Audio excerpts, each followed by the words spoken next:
Run for vote marathon જિલ્લામાં મત જાગૃતિ માટે 24મી ફેબ્રુઆરીએ મેરેથોનનું આયોજન ફુગ્ગા આવી રહ્યા છે। ઝુંબેશ પ્રથમ વખત મતદારોને જાગૃત કરવા ચલાવવામાં આવશે।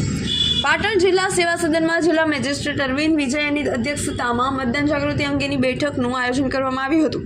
તદનુસાર નજીકના ભવિષ્યમાં યોજાનારી લોકસભાની સામાન્ય ચૂંટણી 2024ને ધ્યાનમાં રાખીને પાટણ જિલ્લા મથક ખાતે મતદાન જાગૃતિ અંતર્ગત અને મતદાનમાં વધુમાં વધુ ભાગ લઈ લોકશાહીને મજબૂત કરવા માટે તારીખ 24/2/2024ના રોજ પાટણ સવારે 7:30 કલાકે રન ફોર વોટ મેરેથોનનું આયોજન કરવામાં આવ્યું છે। આગામી દિવસોમાં તમામ તાલુકાઓમાં રન ફોર વોટ મેરેથોનનું આયોજન કરવામાં આવી રહ્યું છે। પાટણના બગવાડા દરવાજાથી શરૂ કરીને રેલવે સ્ટેશન થઈને બગવાડા દરવાજા સુધી મેરેથોનનું આયોજન કરવામાં આવ્યું છે। જિલ્લાના વધુમાં વધુ લોકોને આ મેરેથોનમાં ભાગ લેવા આમંત્રણ આપવામાં આવ્યું છે।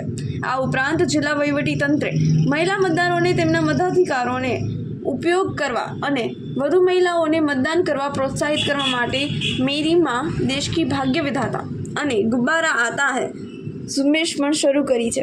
રિપોર્ટર અનિલ રામાનુજ, રાધનપુર।